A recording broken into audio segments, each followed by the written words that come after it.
Olá, sou o professor João Henrique da Silva, membro do Núcleo de Acessibilidade e Inclusão e do curso de Licenciatura em Educação Especial da Universidade Federal Rural do Rio de Janeiro. Sou um homem de estatura baixa, de pele clara, tenho cabelos castanhos escuros, curto, olhos castanhos também da cor castanho escuros, uso uma armação com cores preta e vermelha, tenho uma barba bastante preenchida, preta, estou com uma camiseta branca com a logo da campanha Orgulho-se LGBT Rural. E o meu sinal em nome em Libras é um óculos e o topete, que já foi muito maior. E nesta apresentação, irei mostrar para vocês sobre a cartilha de prevenção às violências em todos os campos da universidade. Faço parte da CEPIT. E a cartilha, essa apresentação visa que todas as pessoas com deficiência e aquelas que queiram compreender um pouco a totalidade dessa cartilha. É uma forma de chegar a todos e conhecer um pouco dela através desta gravação. Essa cartilha é composta por 49 páginas. Na primeira página, nós temos a capa, que é composta em 2 blocos. Centralizado no bloco à esquerda está escrito Cartilha de Prevenção às Violências em todos os campos da Universidade Federal Rural do Rio de Janeiro, agosto de 2024. Também está registrado na linhada esquerda, centralizado, a seguinte informação: elaborado pela Comissão Permanente da Política Institucional pela Diversidade, Gênero, Etnia, Raça e Inclusão, da CEPIT. A CEPIT aqui é responsável justamente pela elaboração dessa cartilha. Na parte inferior, ainda do lado esquerdo, nós temos a logo da universidade e da CEPIT. À direita, nós temos um desenho traçado em linhas que traz ali várias pessoas, professores, alunos, e com várias faixas, inclusive da universidade e a segurança, simulando um movimento social de protesto, de reivindicação. Então, eu vou apresentar brevemente os principais elementos da cartilha para a compreensão geral dela e focar nas partes mais específicas daquilo para a orientação nas situações de violência. Na página 2, nós temos um editorial onde traz que essa cartilha foi elaborada pela Comissão Permanente de Prevenção à Violência, junto com a CEPIT, justamente porque faz parte de uma política de acolhimento de pessoas em situação de violência e promoção da equidade. Então, essa cartilha tem como objetivo de visibilizar, quais são os apoios institucionais, os protocolos de denúncia relacionados às violências que constam na deliberação 430 de 2021. E também falar da rede de atenção à saúde presente nos municípios onde a universidade possui campus. No editorial temos informações relativas à capa, diagramação, desenho, ilustração, acessibilidade e ficha cartográfica. Na terceira página, explica justamente que o trabalho da CEPIT e dessa Comissão Permanente de Prevenção à Violência elaborar essa cartilha conforme algumas portarias específicas sob a coordenação da professora Joyce Alves da Silva e da professora Diana Ramos de Oliveira. Ali estão apresentadas os membros da categoria docente, do qual eu faço parte, Juliana Arruda, Alessandra, Amando, Aureliano, Beatriz, Cláudia, Geni, Alcimar, Jaqueline, Fafati, Milton, Rúlio, Simone, Soraya, Tatiana e Vera Luz, que são os docentes. Como os técnicos, nós temos a Daniele, o Douglas, a Gilmara, a Isabela, a Joelma, a Luciana, a Marilene, a Michele, a Monique, o Renan, a Renata e a Viviane. E como discente, nós temos como membros a Giovana, a Liese, a Florença, a Isabela, o Jairo, o Leandro, a Leila e o Ramon. É importante dizer que toda a cartilha está elaborada em cores e figuras, em elementos e desenhos que tragam a noção da diversidade. Na quarta página estão os dados da gestão atual da universidade, de 2022 a 2025. E nós temos o sumário. O sumário é importante porque nós podemos focalizar aquilo que nós desejamos nessas informações, como a apresentação, quais são os conceitos, as ações de prevenção, quais são a sistematização de informações estatísticas, o que fazer se estiver vulnerabilizado por uma situação de violência do âmbito da universidade, quais são as ações adicionais da sanção, quais são as redes de atenção e outras referências e anexos. Irei apresentar brevemente todos eles. No texto de apresentação, vem trazer o fundamento legal daquilo que está na cartilha. Ou seja, qual é o fundamento do protocolo, dessa política da universidade? Porque qual o objetivo dela? Que nada mais é de reforçar o compromisso da universidade com a construção de um ambiente educacional inclusivo, seguro e livre de discriminação.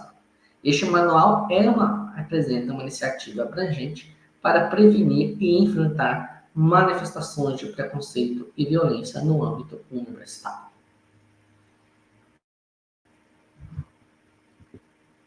Então, nós temos aqui os protocolos que foram elaborados, né, sobre com as diretrizes da universidade, justamente para a efetivação dessa política de acolhimento às pessoas em situação de violência e promoção da equidade na universidade. Depois são as linhas de ação que essa cartilha trabalha, com as ações de prevenção, com ações de sistematização de informações estatísticas, com ações institucionais de sanção e as redes de atenção e o fluxo de denúncia. Da página 8 adiante, nós temos vários conceitos que são fundamentais que vocês possam dar uma olhada, porque no processo, nas orientações, esses conceitos vão permear. Então, é importante que vocês sempre utilizem esses conceitos em caso de dúvida do que se refere àquilo que está colocado. Os conceitos são acolhimento, assédio moral, assédio sexual, bullying, capacitismo, coação, desqualificação intelectual, crimes contra a dignidade sexual. O que é um denunciante? Que nada mais é a pessoa que faz denúncia, ou seja, que formaliza a denúncia. O denunciado é a pessoa que é o alvo da denúncia, ou seja, que está sendo acusada por alguém. Temos ainda os conceitos importunação sexual, juízo de admissibilidade, que é um conceito importante, porque justamente é uma etapa preliminar realizada pelo gestor que verifica se a denúncia ou manifestação cumpre os requisitos formais e processuais para ser considerada apta à abertura do processo para julgamento. Temos o conceito de LGBTfobia, mobbing, a ouvidoria, o PAD, que é o processo administrativo disciplinar, que é aplicado aos servidores, aos funcionários públicos, tá? O conceito de racismo, os tipos de sanções que são possíveis, o conceito de sanção, e aí colocando os tipos que vão desde a advertência ao desligamento. O processo de sindicância, que é um termo que é bastante recorrente, que é justamente o processo para apurar qualquer fato supostamente ocorrido, de qualquer matéria que trate a administração pública, né? Então, a sindicância vai verificar a materialidade, se aquilo de fato ocorreu, se há comprovação e autoria. Outro conceito chamado situação ocupacional, stalking, transfobia, trote universitário. Um outro conceito que é central, que é o de violência sexual, o que isso significa. O conceito de xenofobia. Aí também sobre a violência contra a mulher, aqui vai especificar quais são os tipos de violência que a mulher perpassa, principalmente que são a moral, a física, a sexual, a psicológica, a patrimonial e a política de gênero. E aí são esses conceitos que foram apresentados da página 8 a 14, e na página 15 nós temos as ações de prevenção que a universidade realiza.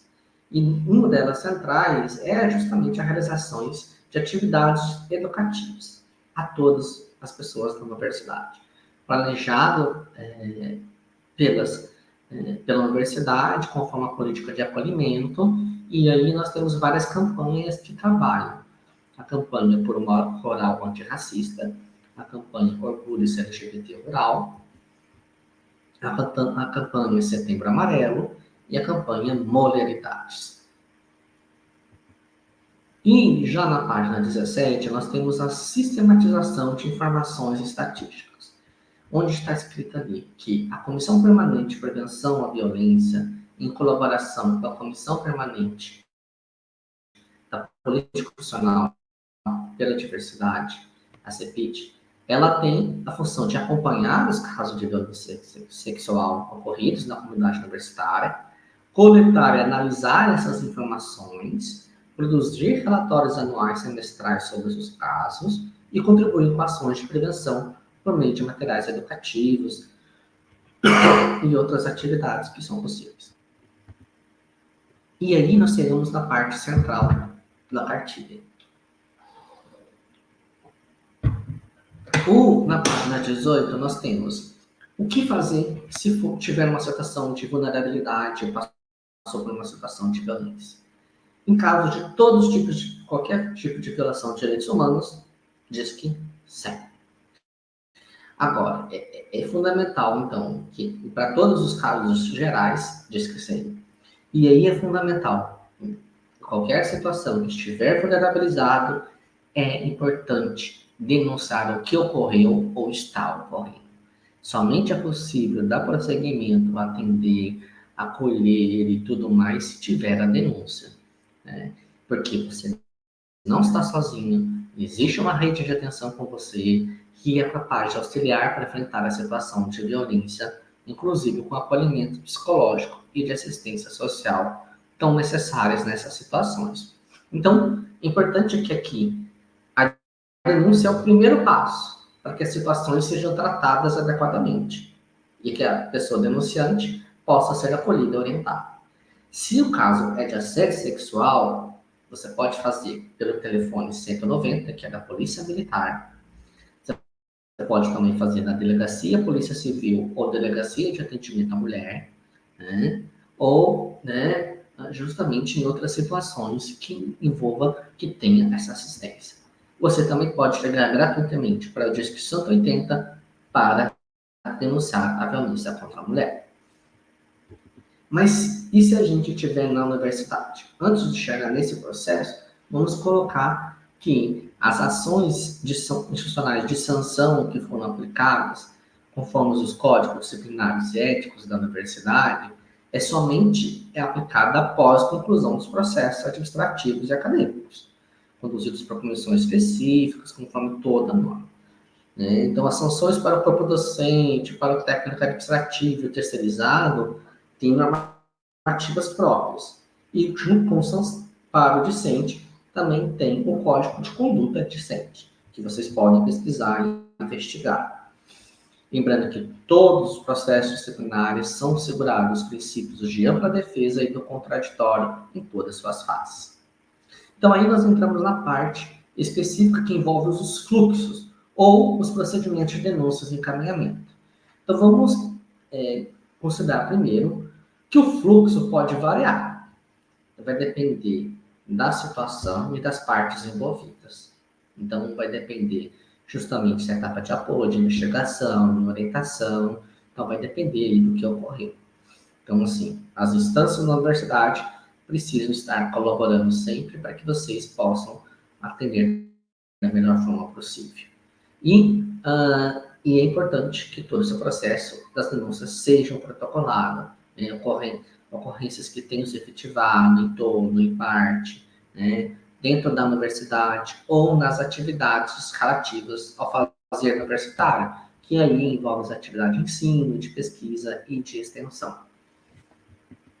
Então, o fundamental em todo o processo, diante de uma situação que foi vulnerabilizada, aconteceu uma situação de violência, é importante que seja identificada a localização, o dia e o horário da ocorrência, né? Ainda com outras informações que o formulário da ouvidoria pode conter, mas é importante que você especifique, caso, né, tenha ali as informações a depender da situação, o instituto, o departamento, o setor, a sala, o endereço, a localização geográfica. Esses dados são importantes para a gente apurar, principalmente, vai depender, mas é importante que tenha esses registros. E também é fundamental que a pessoa que irá denunciar faça a identificação do denunciado, ou do suposto agressor ou agressor. Então, se tiver um nome e principalmente as características físicas da pessoa, identificar se aquela pessoa é um estudante, se é um servidor, se é um terceirizado, se é uma pessoa que está ali na universidade ou não pertence à comunidade. E, claro, além de você ter as informações sobre o suposto agressor, você precisa ter, seria importante que tenha e traga isso para dar mais materialidade, a testemunha, o boletim de ocorrência, caso tenha, prints de mensagens, fotos, links e áudios, ou seja, tudo aquilo que ajude avaliar melhor o caso, tá? Lembrando que, caso envolva pessoas menores de idade, a escola deverá informar responsáveis ao conselho tutelar e aí seguir as orientações do Estatuto da Criança e do Adolescente. E aí, nós vamos para essa parte, né, que é o seguinte: como que eu faço? A denúncia tem sempre que ser formalizada à ouvidoria da universidade. Então, que é esse órgão de assessoramento da reitoria que vem justamente contribuir para o desenvolvimento institucional, oferecendo à comunidade universitária e à sociedade geral um canal de comunicação com órgãos superiores da instituição. Então, assim, a denúncia, ela sempre tem que ser feita no formulário disponível da plataforma integrada da ouvidoria e acesso à informação, conhecido como fala.br. Se você digitar fala.br, nos mecanismos de busca, você irá localizar ali que precisa ser feita a denúncia. Lembrando que a denúncia garante o sigilo e a segurança digital das informações ali disponibilizadas, assim como a questão do prazo. Então, é importante que seja feita a denúncia, a pessoa será protegida com o seu sigilo, com a sua segurança, né? A partir do registro, a ouvidoria encaminhará a manifestação aos gestores cabíveis, né, que envolve ao diretor, ao tutor, né, e a comissão, a CEPIT, para acompanhamento e para orientações, né, e a depender daquilo, se houver principalmente violência sexual, assédio moral e discriminações de todo tipo, de toda ordem. Ao tomar ciências desses fatos ocorridos, né, a universidade irão, vendo toda a denúncia, irão ver se podem aceitar o processo para dar o prosseguimento, né, e encaminhando aos outros setores. Então, lembrando que existem 4 encaminhamentos possíveis após a formalização da denúncia, onde a ouvidoria recebe e envia aos gestores responsáveis. Então, vai depender se a pessoa é um servidor, né, se for entre servidores também, se for sobre estudantes, né, se for sobre terceirizados e se for a pessoa não pertencente à comunidade. Então, os encaminhamentos vão variar e por isso que é muito importante ter as informações do denunciado. Então, para melhor organização, a página 23, ela consta um fluxo do processo, um fluxograma sintético das denúncias, onde tem justamente a ouvidoria recebe através da fala BR, justamente as informações, e aí ela irá enviar aos gestores cabíveis da instituição, que são a reitoria, o diretor, enfim, a quem cabe, onde que coube, e a CEPIT. Aos gestores, vai caber a eles a abertura do processo ou não. Independente da resposta positiva ou não, irá responder à ouvidoria sobre aquela denúncia.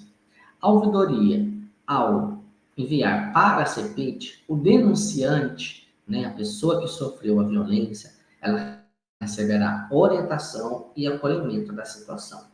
A CEPIT também irá se informar desse suposto agressor e entrará com uma medida formativa e, junto com a situação, acompanhar todo o desenrolar.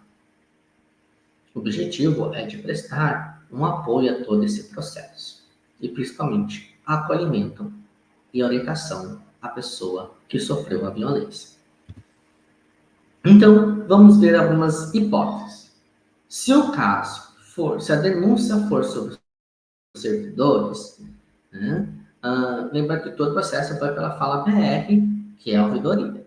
Então, aí o gestor vai ser encaminhado aos gestores, a abertura do processo. E aí, para outra orientação, vai caber a avaliação inicial pela Coordenação de Atenção à Saúde e Segurança do Trabalho, ou Divisão de Saúde para Suporte Médico, Psicológico e Assistência Social, o próprio sindicato, a DURA e Sinditur. Então, envolverá as instâncias superiores e, caso seja necessário, a abertura de uma sindicância e do processo disciplinar. Então, o processo administrativo disciplinar chamado PAD será aberto caso tenha materialidade comprovada. Se a denúncia for sobre estudantes, sejam eles secundaristas ou da graduação, da pós-graduação, lembrando que sempre todo o processo é pela ouvidoria. Sempre, né? Aí, a partir disso, após aceitar a autoridade responsável, né, que são os gestores ali, principalmente, né, pela abertura do processo, que são os diretores, as pró-reitorias, o próprio reitor, caso tenha admissibilidade, né, tenha procedência no sentido, tenha ali materialidade, trouxe elementos, né, trouxe informações necessárias que ajudem a investigar, abre-se o processo disciplinar decente, principalmente quando envolve o aluno.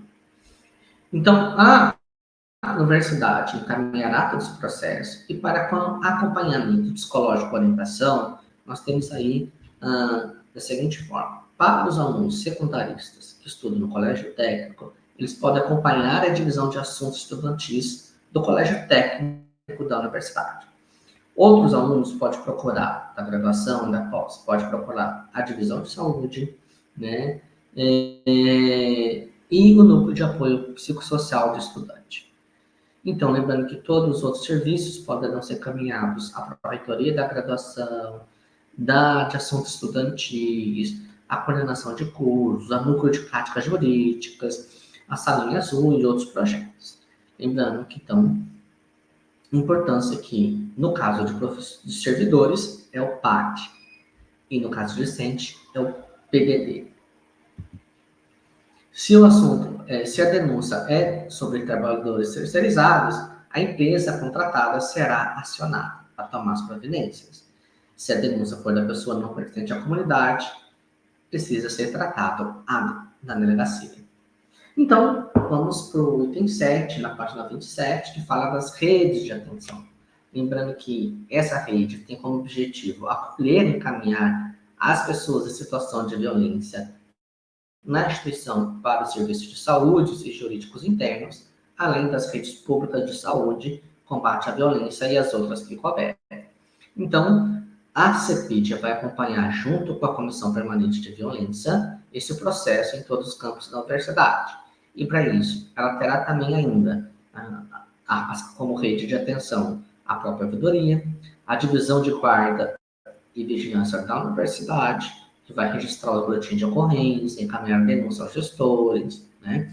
E até mesmo, em alguns casos, conduzir a delegacia, outros locais relacionados à rede de proteção pública.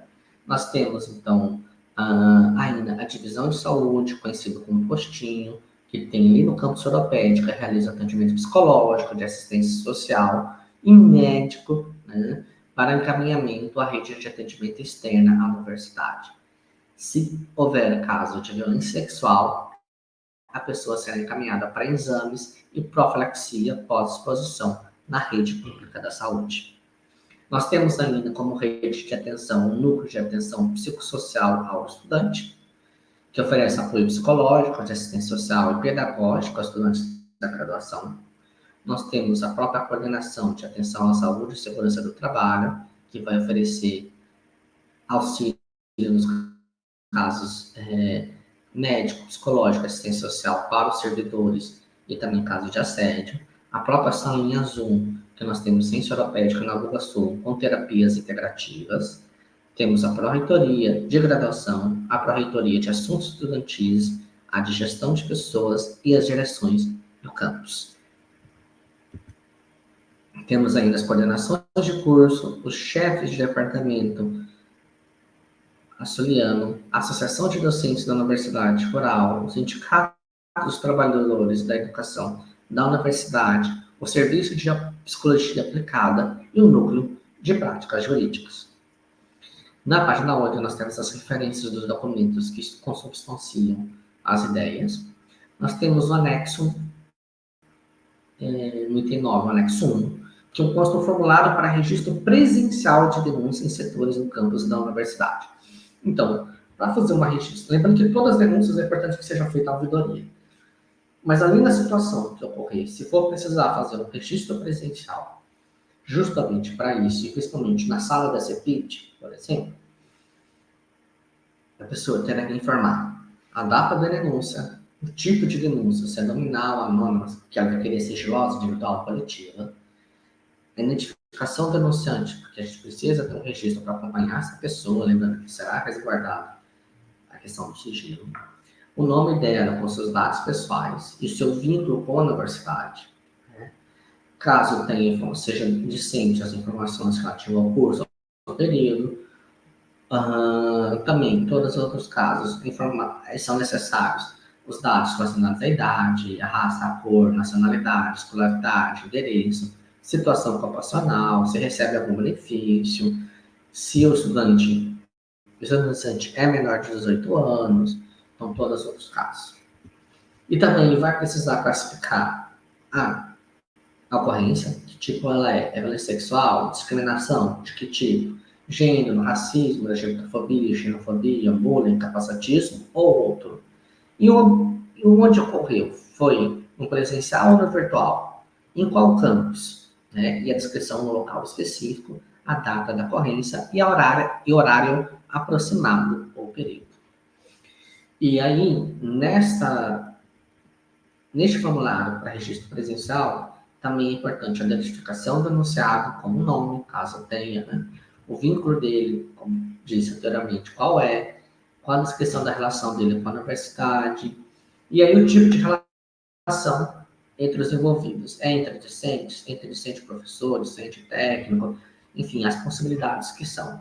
O relato da ocorrência, onde você vai descrever com clareza e detalhes sobre aquilo que aconteceu, o nome das testemunhas e o vínculo dela e a relação que tem com ela, né? E se a pessoa deseja ser notificada sobre aquele processo.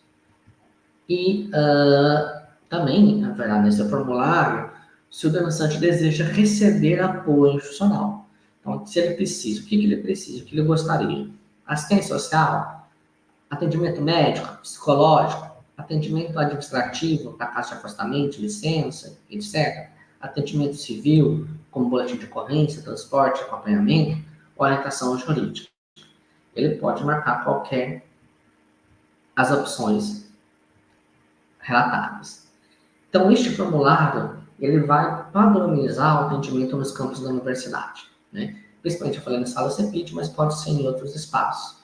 Porque o objetivo desse formulário é garantir que todas as denúncias relacionadas à violência e discriminação sejam tratadas com seriedade e sigilo, proporcionando apoio adequado às vítimas e tomando medidas preventivas necessárias. Nós temos na página 35, no anexo 2, o protocolo de atenção às pessoas em situação de violência sexual em todos os campos da universidade. E ele vai detalhar o que é esse protocolo, né, qual o objetivo dele, como que ele se organiza, e aí explicando justamente que, caso a violência sexual não ocorra na abrangência da universidade ou no fazer universitário que envolve as atividades de ensino e pesquisa, não é possível a formalização de denúncia interna na ouvidoria. Então, a ouvidoria ela será utilizada caso aconteça dentro da universidade ou nas suas atividades. Né? Agora, em todo caso, mesmo que não seja fora da universidade, em outra situação, terá acolhimento e orientações que poderão ser prestadas a pessoas em situação de violência sexual. Então, sim, a universidade pode acolher e orientar a pessoa que sofreu. Então, e aí, é claro que o acolhimento institucional vai depender da especificidade da pessoa em situação de violência sexual. Se for servidor, ele pode procurar a divisão de saúde, a CAST e a própria CEPID. Caso seja estudante, pode procurar a divisão de assuntos estudantis do colégio técnico, caso seja secundarista, né? Ou a própria CEPID. Se for estudante de graduação, ele pode procurar a divisão de saúde, o núcleo de apoio psicossocial do estudante e a própria CEPID.